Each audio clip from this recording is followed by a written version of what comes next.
ଶୁଭ ସକାଳ ସାଙ୍ଗମାନେ। ତ ଆଜିର ସକାଳର ମୁହୂର୍ତ୍ତଟି ବହୁତ ହି ସ୍ପେଶିଆଲ ଥିଲା କାହିଁକିନା ଆଜିର ମିନି ବ୍ଲଗ୍‌ଟି ବି ସ୍ପେଶିଆଲ ହେବାକୁ ଯାଉଛି। କାହିଁକିନା ମୋ ପୁଅର ଏଇଟା ଫାର୍ଷ୍ଟ ଡେ ଅଫ୍ ସ୍କୁଲ ଥିଲା। ତ ସେ ବହୁତ ହି ଏକ୍ସାଇଟେଡ୍ ହେଇକି ରାତିରେ ଶୋଇଥିଲା ବଟ୍ କ'ଣ ହବ ତାର ଟିକେ ଜ୍ୱର ହେଇଯାଇଥିଲା। ଫିର୍ ବି ସେ ଆମକୁ ଉଠିକି ଡାକିଥିଲା ଆଉ କ'ଣ କହୁଛି ଶୁଣନ୍ତୁ।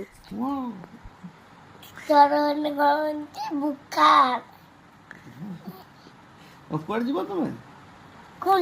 ସ୍କୁଲ ଯିବାନି ତାହେଲେ ଜ୍ୱର ହଉଛି ସ୍କୁଲ? ତ ଶୁଣିଲେ ତ ସାଙ୍ଗମାନେ ଆୟାନର ଏକ୍ସାଇଟମେଣ୍ଟ କୋଉ ଲେଭେଲର ଥିଲା। ତ ତାକୁ ମନା କରି ହେଲାନି ଟୋଟାଲି। ତ ଖୁଆଇକି ମୁଁ ତାକୁ ଏଇଠି ମେଡ଼ିସିନ ବି ଖୁଆଇ ଦେଇଥିଲି ଆଉ ୟୁନିଫର୍ମ ପିନ୍ଧେଇକି ରେଡ଼ି କରିଦେଇଛି।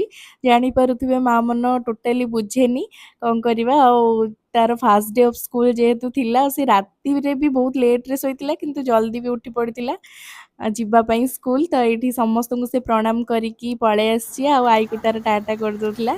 ତ ଏଇଠି ସେ ଦେଖନ୍ତୁ ଆମେ ଏବେ ସ୍କୁଲ ଗେଟ୍‌ରେ ଏଣ୍ଟ୍ରି କରୁଛୁ। ତ ଯେହେତୁ ଏବେ ତାର ରେଡ଼ି ଟୁ ସ୍କୁଲ 8 ଡେଜ୍ ପାଇଁ ଚାଲିଛି ତ ମାତ୍ର 1 ଆୱାର ପାଇଁ ହିଁ କ୍ଲାସ୍ ହେବ। ତ ପିଲା ଟିକେ ଆକ୍ୱେଣ୍ଟେଡ୍ ହେବା ପାଇଁ ଆଉ ପ୍ୟାରେଣ୍ଟସ୍ ମାନେ ବି ଆଲାଉ ଅଛନ୍ତି ସ୍କୁଲ କରିଡର ଭିତରେ ହିଁ ରହିବେ ଆଉ ବାକି ପିଲାମାନେ କ୍ଲାସ୍ ଭିତରକୁ ଯିବେ। ତ ଯେତେ ହେଲେ ବି ମା ମନ ଯାହାହେଲେ ପ୍ୟାରେଣ୍ଟସ୍ ମାନେ ଟିକେ ବ୍ୟସ୍ତ ହେବେ ଛୁଆମାନେ ଯେହେତୁ ବାପା ମାଆଙ୍କୁ ଛାଡ଼ିକି ରହନ୍ତିନି। ଫ୍ୟାମିଲି ମେମ୍ବର୍ସଙ୍କ ପାଖରେ ତ ସେ ରହିଯାଏ ହେଲେ ବି ଜାଣିପାରୁଥିବେ ମୋ ମନ କଥା। ଆଉ ଯେଉଁମାନେ ଏଇ ଫେଜ୍ ଦେଇକି ଯାଇସାରିଲେଣି ଆଉ ଯେଉଁମାନେ ଆଗକୁ ଛୁଆମାନଙ୍କୁ ସ୍କୁଲ ଛାଡ଼ିବାକୁ ଯାଉଛନ୍ତି ସେମାନେ ବୁଝିପାରୁଥିବେ। ତାପରେ ମୁଁ ଯାଇକି ଚେକ୍ କଲା ବେଳକୁ ଦେଖିଲା ବେଳକୁ ସେ ବହୁତ ଏନ୍ଜୟ କରୁଥିଲା ଆଉ ମ୍ୟାଡ଼ାମ୍ ମାନେ ଟିଚର୍ ମାନେ ବି ବହୁତ ଏଣ୍ଟରଟେନ୍ କରଉଥିଲେ ପିଲାମାନଙ୍କୁ ଯେଉଁଟାକି ଦେଖିକି ମୋତେ ବହୁତ ଖୁସି ଲାଗିଲା ମୋଟିଭେଟ୍ କରଉଥିଲେ। ଆଉ ଦେଖନ୍ତୁ ମୁଁ ତାପରେ ଯେତେବେଳେ ଦେଖିଲି ମ୍ୟାଡ଼ାମ୍ ମାନେ ଡାକିକି ଦେଖେଇଲେ ଦେଖନ୍ତୁ କେମିତି ସେ ଖେଳୁଛି।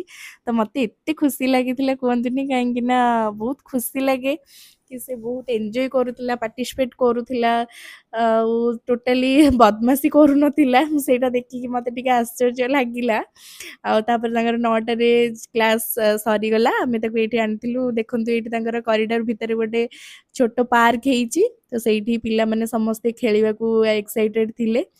ତ ସବୁ ଟିଚର୍ ମାନେ କହୁଥିଲେ ତା ଫେସ୍‌ରୁ ଟୋଟାଲି ଜଣାପଡ଼ୁନି ଜ୍ୱର ହେଇଛି ବୋଲି। ସେ ବହୁତ ଆକ୍ଟିଭ୍ ଥିଲା ଆଉ ପେସେନ୍ସଲି ବି ବସିଥିଲା ଶୁଣିକି ଆହୁରି ଖୁସି ଲାଗିଲା। ତ ସେ କେତେ ଦେଖନ୍ତୁ ଏକ୍ସାଇଟେଡ୍ ଅଛି। ବେସିକାଲି ଛୁଆମାନଙ୍କର ତ ଏଇ ପାର୍କରେ ଦୋଳି ଏଇସବୁ ଜିନିଷରେ ଟିକେ ବହୁତ ଏକ୍ସାଇଟମେଣ୍ଟ ତାଙ୍କର ଥାଏ। ତ ସେଇଠି ସେ ଖେଳିଲା 1 ଆୱାର ପାଖାପାଖି। ତ ସେ ଟୋଟାଲି ସେଠୁ ଆସୁନଥିଲା ଆଉ ତାକୁ ଦେଖିକି ଆମ ପିଲାଦିନର କଥା ସବୁ ଜିନିଷ ମନେ ପଡ଼ିଯାଉଥିଲା। ତ ତଥାପି ତାକୁ ବାଧ୍ୟ କରିକି ଆମେ ଆଣିକି ଆସିଛୁ। ତ ଫାଇନାଲି ଆମେ ଏବେ ଘରକୁ ଯାଉଛୁ। ତ ମିନି ବ୍ଲଗ୍‌ଟି କେମିତି ଲାଗିଲା କମେଣ୍ଟରେ ନିଶ୍ଚୟ ଜାଣିବେ। ଫଲୋ କରିବାକୁ ଭୁଲିବେନି। ଜୟ ଜଗନ୍ନାଥ ସାଙ୍ଗମାନେ।